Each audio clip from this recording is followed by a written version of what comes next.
There is a number on your credit card statement that is doing something to your future that most people never fully calculate. Not the balance, not the minimum payment, the interest rate. That number, sitting quietly in the fine print, is running a calculation against you every single day, compounding, growing, turning a debt that felt manageable in your 20s into a wealth gap that defines your 30s. And the most dangerous thing about it is not how much it costs, it is how normal it feels. Let me tell you about two people. Both are 24. Both earn $45,000 a year.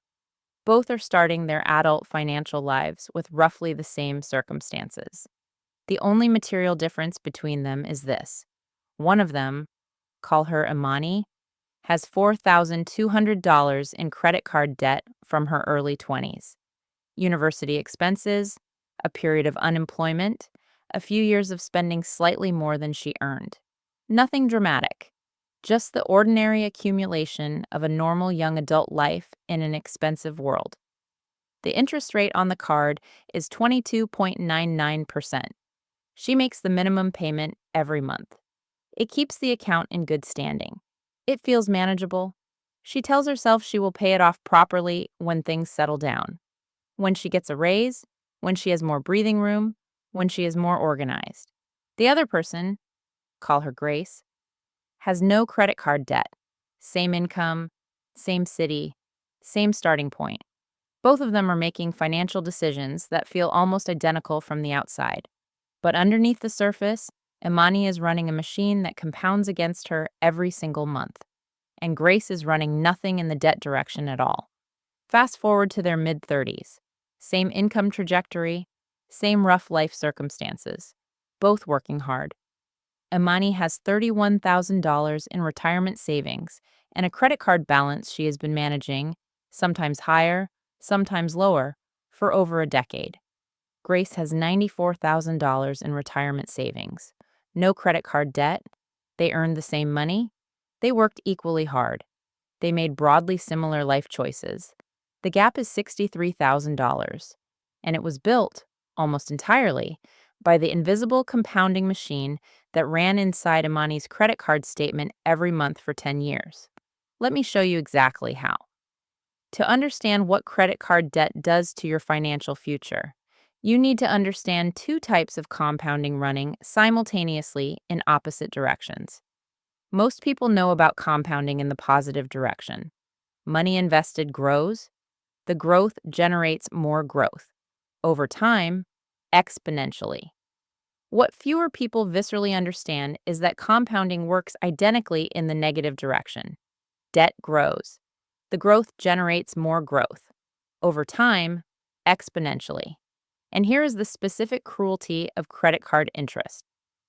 Standard credit card interest rates in most markets, the UK, Canada, the US, Australia, and many others, run between 19 and 29% annually.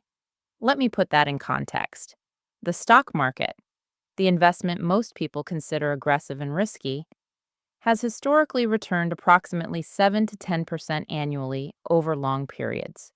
Your credit card charges 2 to 3 times that rate, guaranteed, every year, regardless of economic conditions. There is no investment anywhere, no ETF, no property, no business that reliably and consistently returns 22% annually, which means this single mathematical fact is true for everyone carrying credit card debt. You cannot out-invest your credit card interest rate. Every dollar you put into an investment while carrying credit card debt at 22% is a dollar earning approximately 8% in the market while simultaneously costing you 22% in debt interest. The net position of that dollar is negative 14% annually. You are losing 14% per year on every dollar deployed to investing instead of debt repayment. This is not a marginal difference. It is the mathematical foundation of why credit card debt, specifically, is the most destructive financial instrument available to ordinary people. Now add the minimum payment trap, because this is where the long-term damage becomes truly visible. Credit card minimum payments are typically calculated as a small percentage of the outstanding balance, often 1 to 3% per month, or a small flat amount, whichever is higher. The minimum payment is designed to keep the account active and in good standing. It is not designed to pay off the debt. At the minimum payment, the vast majority of each payment goes to interest. The principal, the actual amount owed, reduces so slowly that the debt persists for years or decades beyond what most people expect. Let me show you the specific numbers for Imani. Imani has $4,200 in credit card debt at 22.99% interest. Her minimum payment is calculated at 2% of the balance, approximately $84 a month to start, declining slightly as the balance reduces. If Imani pays only the minimum payment, time to pay off the debt, approximately 30 years and 4 months. Total interest paid across that period, approximately $7,500. She borrowed $4,200. She will repay approximately $11,700 for the same $4,200, and that assumes she adds nothing to the balance, which, in practice, many people do. Now here is the compounding opportunity cost layered on top. The $84 a month she is sending to minimum payments, if instead directed to a broadly diversified index fund at 8% average annual return for 30 years, would grow to approximately $125,000. She is not just paying $7,500 in interest. She is forgoing $125,000 in wealth because the money is going to interest instead of investment. The true 30-year cost of Imani's $4,200 credit card balance, carried at minimum payments, is not $4,200. It is not even $11,700. It is approximately $136,700 when you include the wealth she could have built with those monthly payments instead, from $4,200, borrowed in her mid-20s. Now here is the comparison that matters most. What happens if Imani aggressively pays off the debt instead? She directs $400 a month to the credit card, the minimum plus an additional $316. Time to pay off, approximately 11 months. Total interest paid, approximately $265. After 11 months, she is debt-free. She redirects the full $400 to investing. $400 a month invested from age 25 at 8% average return for 35 years to age 60 grows to approximately $780,000 versus the minimum payment path, where she reaches 60 with the debt almost paid off and approximately $0 in the investments that the $84 minimum payment could have built. The difference between those two outcomes is not income. It is not luck. It is one decision about what to do with $400 a month for 11 months. And that one decision, made at 24 instead of deferred to when things settle down, is worth approximately $780,000 over a working lifetime. Now let me return to Imani and Grace at 35. Grace, no credit card debt, same income, has been investing $400 a month since 25. Her portfolio at 35, approximately $71,000. Imani, minimum payments for 10 years, same income, has put approximately $10,000 toward a debt that should cost $4,200, still has a balance due to occasional small additions, and has invested sporadically in small amounts between debt stress. Her portfolio, approximately $31,000.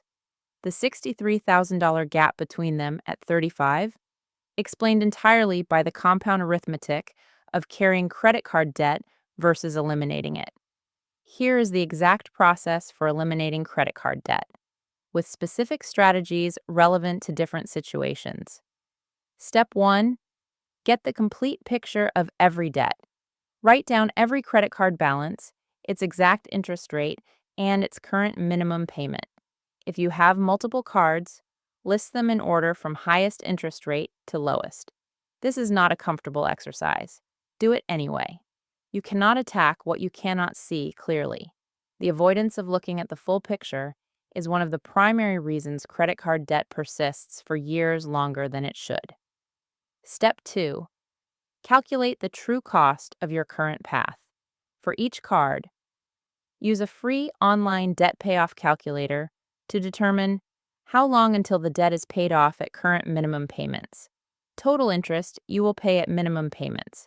These numbers, seen clearly, are often the most effective motivational tool for changing behavior. Most people carrying credit card debt have never done this calculation. The minimum payment feels manageable. The 30-year payoff and $7,500 in interest does not. Step 3. Choose your elimination strategy. There are two proven debt elimination approaches. Choose based on your psychology. Both work mathematically with different behavioral trade-offs. The Avalanche method. Pay minimums on all cards. Direct every extra dollar to the highest interest rate card first. Mathematically optimal. Saves the most interest. The Snowball method.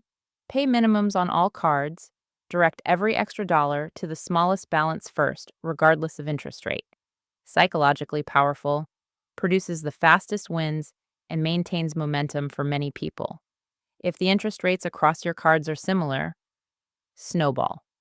The motivational benefit of eliminating balances completely is real.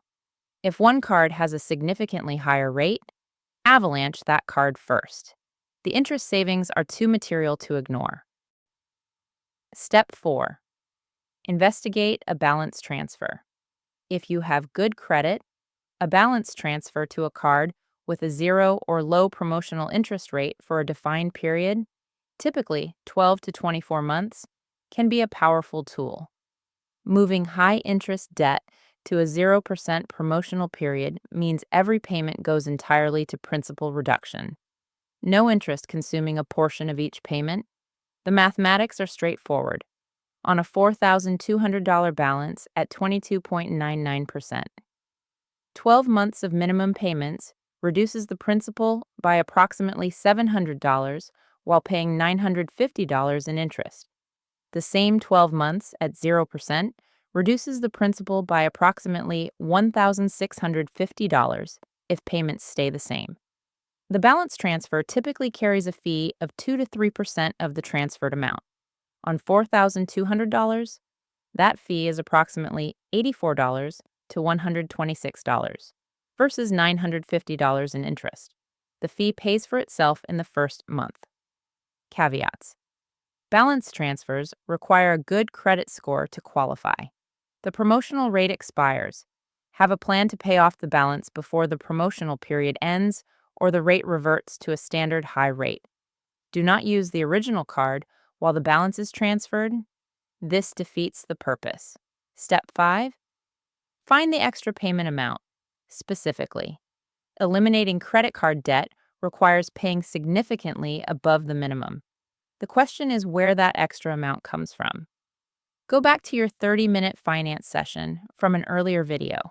Look at your monthly variable surplus after fixed costs. If there is a surplus, calculate the maximum amount you can direct to debt repayment above minimums. More is better. The difference between $150 above minimum and $400 above minimum is measured in years of debt-free life and thousands of dollars in interest. If there is no obvious surplus, the subscription audit and lifestyle cost review become the immediate priority. Finding $200 a month in reduced spending that goes to debt elimination is a higher return activity than almost any investment at this stage. Step 6. Close the loop between debt elimination and wealth building.